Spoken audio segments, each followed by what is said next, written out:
Welcome back to another episode of Sideways the Gang. It's your boy Dr. Op, and I'm here with another drop. Yeah, I told you that's gonna work. I told you.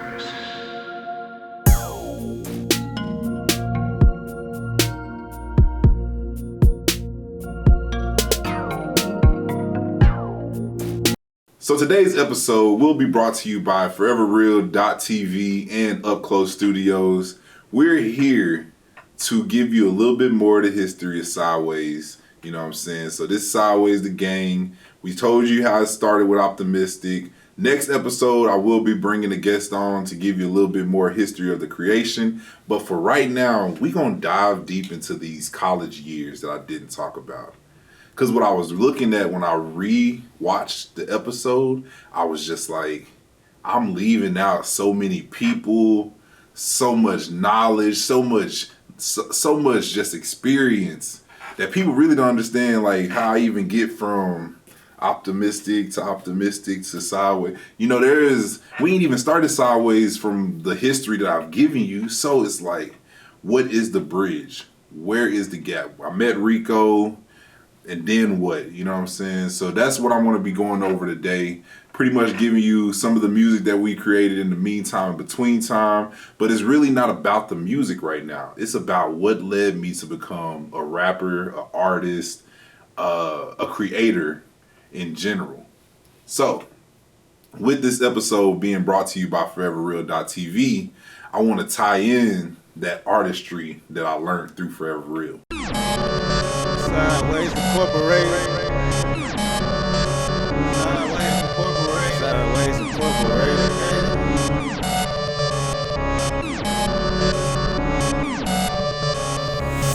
Sideways Incorporated. Now, with this camera, he told me to go learn to shoot, or learn to shoot better, or practice the craft that we already learning in these labs.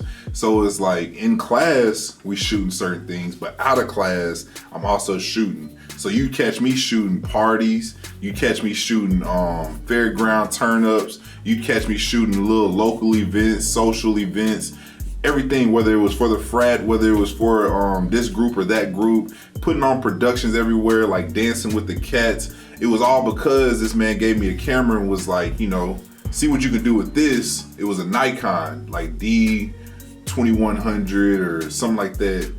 It could have been even a lower version of it, but basically that camera opened up my eyes to creation. And not only did the cameras of mass communication give me that feel, but outside it was like, okay, now we don't have no curriculum on this. You can shoot whatever. So I didn't shoot nothing less than everything, because I was shooting from nature to actual events. I went and shot a wedding in 2016 in Iowa. That was legit. You know, shout out to Lizzie and Nick. That was crazy. One of the best experiences I had. Shout out to my cousin Paul. You know what I mean? That's my brother forever. But with those scenarios, it helped me become a better shooter, and it also helped me become a better creator, because the story that you got to tell when you start shooting can't start after you've already shot the content. You have to start way before the event. So if you think of a wedding, okay, this is what the wedding looks like from my perspective. This is what it looks like with the venue empty and then with the venue full. I have to be able to oversee all of those thoughts before I get to the venue, because it's going to be too late after you get there and everybody start piling in. So now you can't get the shots that you want. These details are what makes me a better artist altogether. So in the music, when I paint music on beats and how I connect these notes to these words and phrases to these syllables, and how you actually construct it all, it helps when you're editing a beat to go and look at how you edit a video. It's similar, it's just a lot more technical because of what you want to do with them. But when you edit videos, you have no choice but to edit music and audio as well. So it kind of gives you that practice that you're looking for. I'm starting that was like 2014. I started shooting more content. 2015, more content. 16, 17. All this content I have that I have yet to release because it wasn't time. There was literally a reason to stack up the full catalog before I even decided to drop a little bit of it. Like last time on Sideways the Gang, y'all seen little production, y'all seen some of the music that we made. But in this time frame where I'm talking about, we made so many songs, and just even playful songs where it's just me and the gang together rapping about this and that. Woke, like the song Woke that's out on Loiter right now. If you listen to the beginning of that was genuinely not supposed to go on the album, but me being who I am, I'm gonna drop it anyway. So that song, Cheesecake, if you go listen to Cheesecake, that was another song that probably shouldn't have touched the airways, but like I said, if you know me, then you know why that bad boy is out. Now, when we graduated, we had to move around. Rico ended up moving to Houston and then to Dallas. I stayed in Huntsville and had to create, I created my own studio in my living room first. Now that was after I came back from Miami. That's another trip that just made me want to become a better rapper and a better artist altogether. Because if you ever been to Miami, you know the sights of Miami are beautiful.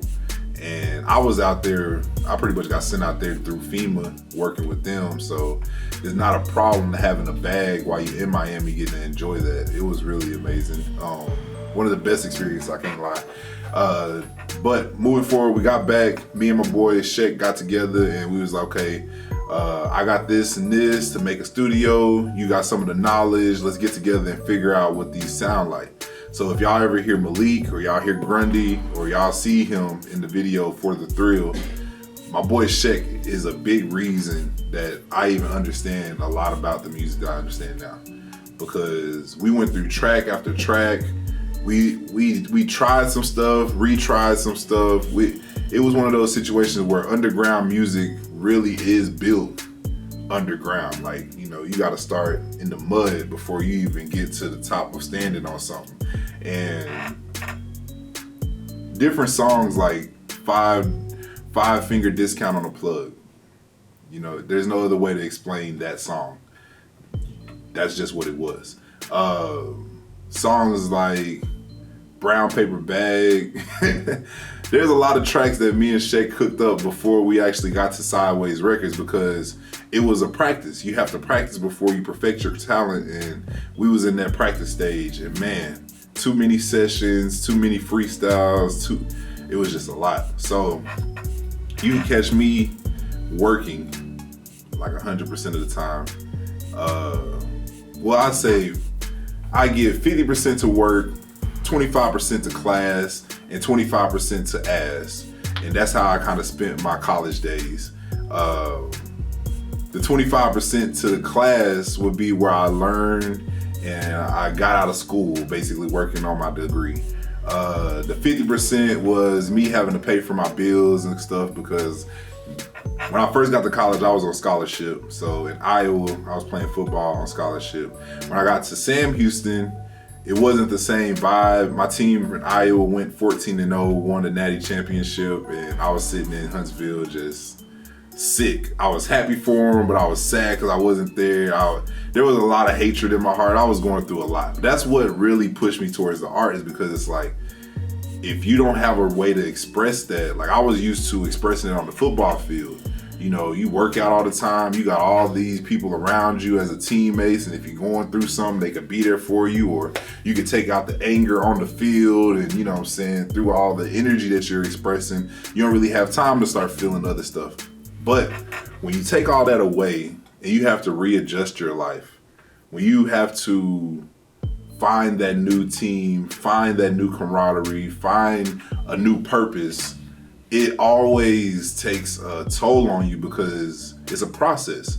It ain't something you can just snap your fingers or flip the switch and it just turns on. Like, no, you gotta figure out who you are, figure out what you want from life, figure out what you want to do, and then go through the steps to perfect that person that you want to become. So when I grabbed the camera, it was only my way of expressing who I was and how I seen the actual world.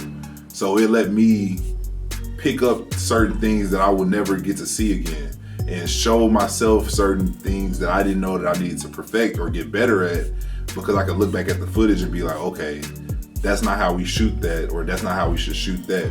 Maybe that doesn't look good because we didn't do this or that. And when you get to do that in life, it actually makes you a better person, because it's just like in football, we going over the film. We done sat through practice. We done practice all week, and every day we go back and watch the same film from the day before just to see if we improved, if we gotten better. Are you listening? Are you retaining the information? And that's the same thing when it comes to film. Same thing when it comes to working with clients. It's the same thing when it comes to making music. When you listen to those tracks, that's my favorite thing to do is make a reference track. Get a beat, make a song real quick, figure out what you want it to sound like, boom, boom, boom, boom, boom. Take that track, unedited, raw version, go listen to that for a week or two, come back to it, and then do it again. And you get a completely different song because you got to actually listen to what you thought was good enough or good at the time. And then you come up with new ideas, come up with new melodies, come up with new flows, new bridges, new hooks. You come up with the actual ending of the song. Perfect example. Me and my crew. So me and my crew, I went over that song a couple times, maybe a few times, because it was never finished to me. All the way to the point where even at the end of it, I was like, Rico, grab the last verse of it and let's finish this song, you know, because I got a mindset that says, right now I can learn from whatever I got. And then later I can learn from whatever I learned from whatever I got. So it's like the lessons are never finished. You're always revamping and reestablishing who you are or what kind of artist you will become or you want to be. But anyways, what I was gonna say is, the reason I brought that song up is because the ending of that song is one of my favorite songs, favorite endings. The only reason I can't say that I'll drop that song is because of the timestamp on there. When I put 2017, it's like, oh, well, now we're in 2020, so 2022, you know, there ain't no reason to drop that. But the song itself, and even the other songs that we created, they all are just rough drafts until they get mixed and mastered and dropped out to the world. So even after they get mixed and mastered, I will still take it offline and refix it if I don't like it. That's just what it is. So in 2013, that was the game. That's when I had to switch over from football to actually figuring out who I was. In 2014, I got into mass comm even deeper, and it taught me a little bit more about who I was. And then that fall, I joined the frat. When I joined the frat, it only turned me up a little bit more and put me in position to learn a lot more about production, a lot more about rehearsals and actually organization. And it taught me even then like about commercials and promo, because that's something that you need for music is marketing. You need to learn how your network works for you and how we can build out whatever you're trying to build. So if I need a project done and I know I can't do it by myself, I gotta figure out who to call, how many people need to be showed up, how many people need to put in work before we even start shooting, and how many people need to put in work after those shootings done. If I don't know that, then I'm setting myself up for failure, because pretty much it's just gonna be a shit show. And those are some of the worst productions that I've ever been a part of. It's just shit shows. It's just like, why is nothing organized? Why is nobody taking the director role? Why is nobody taking the producer role? Why is nobody actually helping on the, you know what I'm saying, the assistants? No, there's no assistants here. It's just people trying to run shit and nobody getting shit done. And yeah, that's never gonna be good for the production, man. It's never gonna be good for the production at all.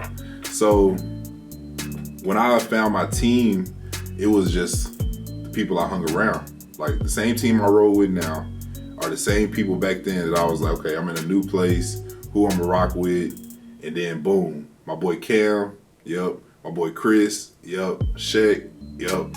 All my OGs, those are my mentors, and I still rock with them. They help me out when it comes to financial literacy, when it comes to working, when it comes to just taking those bigger steps in life. I can go to them anytime and ask them those questions. But when it comes to putting in work and the people that I actually make money with, that I actually grow with on a regular basis, my team ain't changed up since 2013. And That's the craziest thing people ain't even able to say now. I've been rocking with the same team for almost a decade now. You know what I'm saying? We done came far and we still got far to go. That's just how we put that. But keep on building the team. When we got the team, then I joined the frat. So now I got a bigger team and a bigger network. And then I started making music. It was 2015. I was in the studios at Sam Houston. So it'd be like upstairs, there's a radio station, and behind the radio station, they have these little bays. And that's where, like I said, my frat brothers taught me how to make music, but I went in there after that and just started making my own music. And it wasn't the greatest. It really wasn't the greatest. It was just me brainstorming and coming up with ideas. So when I took those ideas and started making tapes, the first tape I made is called Simply Optimistic. Simply Optimistic was a mixtape. It was only 6 songs. On those 6 songs, you had songs like I'm Just Being Me, Dressed Too Fresh. I think Twerk Out might have been on that album. Good little old tape. I only sold it for $2. Walked around campus, walked around jobs. Here go my tape, $2. You know what I'm saying? People bought it. Even this lady, shout out to her, she was with her kids one summer at Sam Houston, and she gave me $10 for the tape. And I was like, $10, you know what I'm saying? That was big to me because it was only worth $2. And just for you to even pull out a 10 and say, bless you, I was just like, maybe this is my calling, you know? We made a good amount of change on that tape. I wasn't really doing it to make money as much as I was doing it for a demographic feel. Drew say, bro, I was rocking with that in my car. That was the only tape I was listening to. I had it on repeat until I got a brand new car. And I was like, dang, bro. But at the end of the day, it made me feel good because he was actually listening to the $2 tape. You only invested $2, but it's like for you to be able to listen to that over and over again means that the talent is not just there, but it's also like undeniable. Because like, even then, my next door neighbor, he was telling me the same thing. He was like, man, in my old car, I was riding around with your tape, and that's the only thing. I knew every lyric to every song that you had on there, and I'm sitting there like, that's crazy, because we done made so much more music, but you're literally riding to 6 songs that I still haven't even dropped to the world. And I should go ahead and drop Simply Optimistic to y'all. I will actually think about that before this album, this episode come out. I would think about dropping Simply Optimistic to the world, because why not? You know, it's just a start. But yeah, from Simply Optimistic to Loiter Season 1, Loiter Season 2, those were seasons that came before the actual album, because it was just like, I'm building bigger and better music, better projects, better collabs. It was just a difference in sound. So before we get to Deadly Alliance, before we get to Drifted Vibes, and before we even get to the Loiter tape, we have to go through Simply Optimistic. You know, we have to go through what that actually meant and why that tape had never really I never pushed it like that, because it wasn't really one of those, I'm about to blow up off this tape. It was one of those, I need y'all to hear me now before I change the sound. And they did. A lot of people heard me, you know what I'm saying? Twerk Out is still a classic, you know?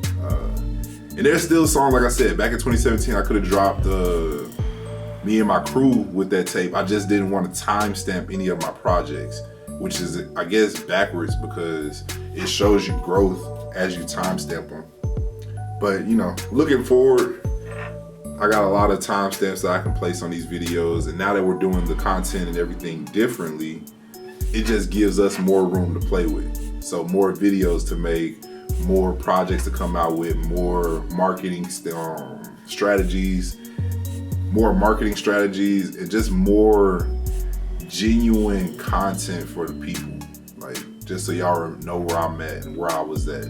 So on this episode of Sideways the Gang, pretty much going over the bridged history between the beginning of Optomistic and the beginning of Sideways Records, where we left off with, where we have Simply Optimistic, we have all the singles that we were practicing with, and then all of the tracks that we had made with my friends. I just want to let y'all know, coming up, we will have more people on the show The next episode, we will have a guest coming in just to give you more details and intel into what Sideways the Gang really is about. This your boy Optomistic, and I'm signing out. Gang.